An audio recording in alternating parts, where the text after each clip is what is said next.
I'm going to guess that you have been touched as much as I have by the horrors of the wildfires on Maui, but especially in the village of Lahaina, and the people who lost their lives, and the people who literally lost everything, everything, and are starting with nothing to rebuild their lives. Now, I say they're starting with nothing because I can only imagine, and I really can't even imagine, that's probably what it feels like. I mean, if your home's destroyed, all your possessions are destroyed, the business that you own is destroyed, you have no clothing left, you know, your pictures are gone, it's going to feel like you're starting with nothing. And yet, look at what's happening. Look at the people from other parts of Maui. I have an old friend. We've lost touch, but now I've reconnected with her, who lives on the east side of Maui.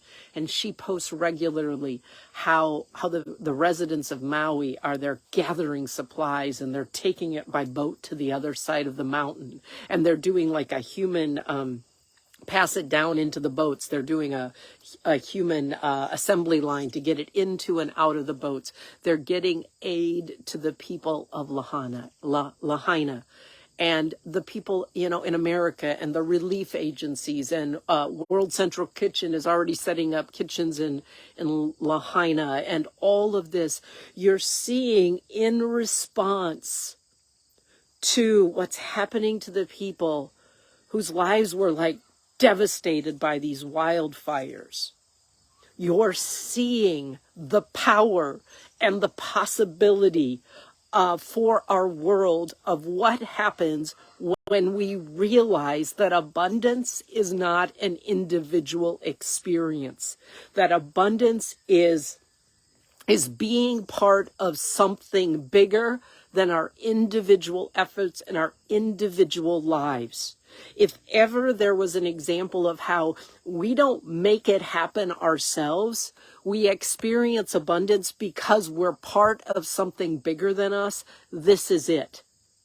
Because those residents of Lahaina who have lost everything, if they at one moment, they probably feel this way, but if it were actually true that they had to like rebuild and find ways to feed themselves and get water and build the house and do it all by themselves, OMG, it would be impossible. They would feel so overwhelmed, so alone, so abandoned.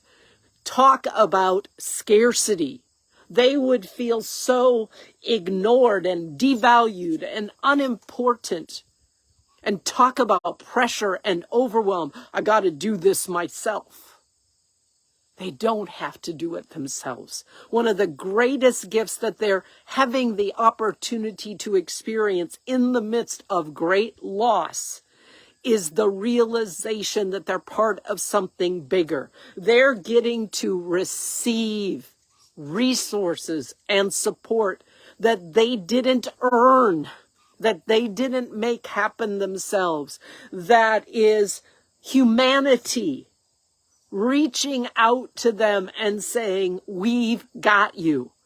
We've got things that you don't have and need right now, and we're going to share them with you. We're here for you. You're not alone. There, my friends, is how abundance works. It's not what we can make happen and do ourselves. It's not clearly what we accumulate in our possessions, because if that was the case, they're screwed. They've lost it all. Abundance is this knowing and this experience of being part of something bigger than you, being part of a flow of resources to support you to live your life and to support you to help others live their lives. And it's resources that we don't get them because we've deserved them or because we've earned them or because we've made them happen. It's because we are all humans sharing a life together, sharing this planet together. And real abundance and real joy and real connection happens when we get out of our individual silos of this is mine and I got to live my life and I got to make this happen. I got to take care of myself. That independence that we like over-identify with as Americans. And we open ourselves to and find ways to participate in something bigger than us. And we do that in two ways. We do it when we receive what's available, and we do that when we share what we've been given. It doesn't have to take wildfires and devastation for us as humans to respond to each other in this way. It takes us recognizing that this whole archetype of scarcity that's about getting more and getting what's mine and then protecting mine and making sure nobody else gets it, and this competition, and if I don't get mine, I got to get mine before you get it.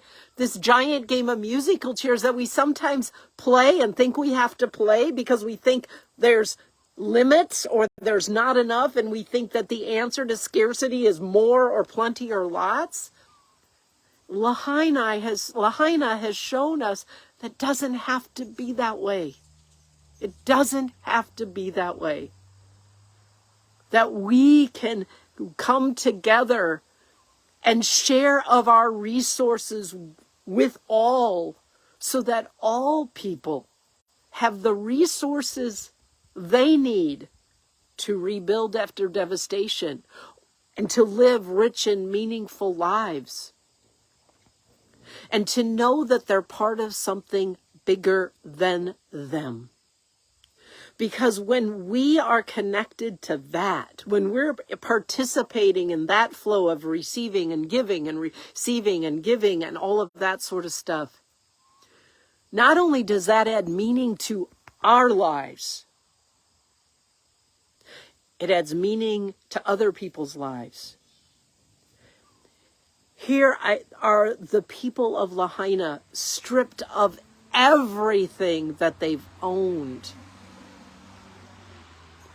And yet in that stripping, in that loss, in that devastation, they are getting to experience through the response of others, through the people sharing and supporting resources and all of that, just freely giving because, but for the grace of God, that could be us one day. They are realizing that their worth, their value isn't based on what they have or what they do. It's because they're here, that they are important. That's the message we can send those people in Lahaina as they rebuild. That's the message we can send everyone, including ourselves. When we get out of the silo, the box that the archetype of scarcity creates, and we open ourselves to participating in and trusting in something bigger.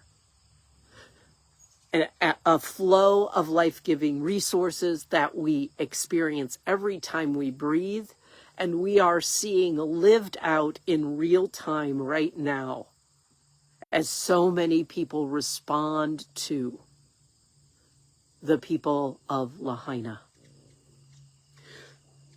If you haven't yet had an opportunity or even considered perhaps sharing some of what you've received, what you've been given, some of your resources to support them, I invite you to consider doing that. Or if you feel prompted to give to some other direction, it's the same impulse. It's the recognizing that we have the ability and the possibility of creating a world where all people everywhere, no matter the situation, no matter the tragedy, have the resources they need to live rich and meaningful lives. That includes you, my friend. That includes the people of Lahaina. That includes people in Ukraine, in Africa, wherever there is need. We together have the ability and the resources to meet that need if we're only willing to open our hearts, to open our minds, to open our hands, to open our bank accounts. Because no kidding, my friend, if you don't believe that abundance is not what we make happen and it's not a function of it, then just put yourself in the situation of someone who's lost everything in Lahaina and recognize that literally, but for the grace of God, it could be you one day. And imagine if it was you and people didn't respond and said, well, you got to take care of that and fix that yourself. Imagine how you'd feel. And now imagine being the recipient of so much support and generosity. That's our opportunity, my friend. And the tragedy in Lahaina just reminded me of it. And so I invite you to open your hands and open your hearts and open your minds and open your bank accounts, not just here in the face of tragedy, but again and again and again, because we've all been gifted abundantly, which means we all have the opportunity to give abundantly. And when we do that, we are participating in something bigger than our individual lives. We are participating in a flow of abundance, a sacred flow of abundance. And we are, as I like to think of it, creating a world where there's a chair for everyone. Let me know your thoughts. Let me know if you have ideas, if you've been finding good agencies, avenues for supporting people in Lahaina or in other parts of the world where there is need. Please feel free to share them with me in the comments, in the chat. I'd love to hear how your heart responded to this video.